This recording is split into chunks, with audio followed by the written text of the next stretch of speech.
Good morning, students.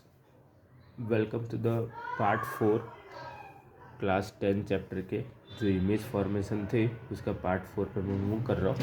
तो part 4 में ऐसे बोला है, image formation by a concave mirror when position of the object is at beyond सी।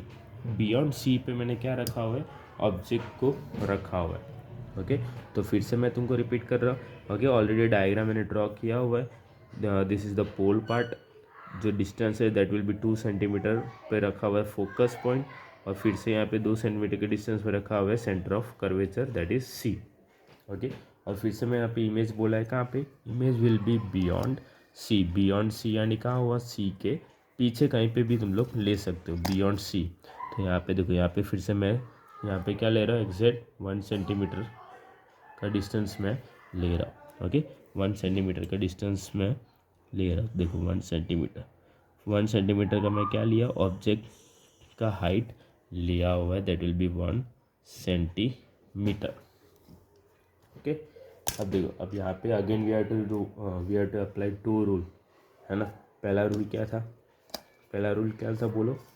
पहला रूल था ऑब्जेक्ट लाइट रे, मैंने light ray passing parallel to the when any light ray passes parallel to the surface, parallel to the principal axis, so it reflect back from where, it reflect back from the focus. Am I right or wrong? Yes, very good. It reflect back from the focus, है ना। Second rule क्या था, second rule when in light रे, sorry यहाँ पे थोड़ा सा क्या हो गया, थोड़ा सा इधर हो गया, थोड़ा उसको फोकस पे ला देता हूँ, ये तो फिर अपना जो पॉइंट है वो थोड़ा क्या हो जाएगा, मिस्टेक हो जाएगा। ओके फोकस पे लाया। ओके फिर सेकंड रूल क्या था, when in light ray passing through where towards the focus, अगर कोई भी लाइट रे फोकस से पास होगा, अगर कोई भी light ray when in light ray passing from the focus, तो it reflect back from where, it reflect back parallel to principal axis, है ना, पैरेलल टू प्रिंसिपल एक्सिस। तो देखो यहाँ पे जो मुझे इमेज मिला वो कहाँ पे मिला, देखो कहाँ पे मीट हो रहा है, बता सकते हो 2 पॉइंट कहाँ पे मीट हो रहा है। हाँ देखो ये पैरेलल गया, फोकस से पास हुआ। ओके ये फोकस से पास किया, पैरेलल से पास हुआ, तो यहाँ पे देखो इमेज कहाँ फॉर्म हो रहा है, yes image will be form over where, image will be form over at this point the image form हुआ। और यहाँ पे कैसे इन्वर्टेड इमेज हमको फॉर्म होगा। ओके कैसे इमेज फॉर्म होगा, इन्वर्टेड। ओके नाउ अब देखो, अब यहाँ पे तुमको 2 चीज़ फाइंड आउट, यस तो हमको यहाँ पे कितना चीज़ फाइंड करना है, 3 चीज़ फाइंड आउट करना है फ्रॉम दिस इमेज, है ना।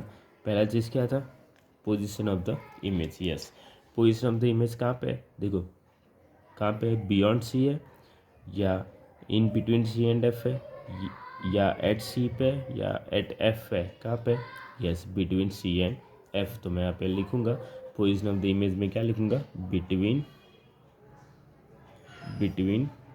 सी एंड एफ, ये मुझे मिला क्या, position of the image. Okay second क्या होगा, सेकंड में क्या होगा, यस मुझे size of the image find out करना है। देखो साइज ऑफ द इमेज, ये ऑब्जेक्ट था और ये इमेज है, इमेज का साइज किस है, it will be small and large equal same, क्या होगा, यस स्मॉल ना। तो फिजिक्स में स्मॉल को हम क्या लिखते हैं, डिमिनिश इमेज बोलते हैं, क्या बोलते हैं इसको, डिमिनिश, DIMINISHED,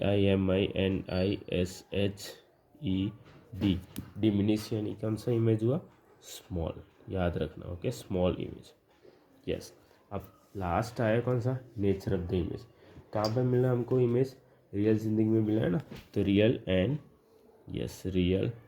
एंड साथ में क्या होगा, inverted image will be form over there. Okay I hope you understand this content, बहुत ही ईजी तरीका है।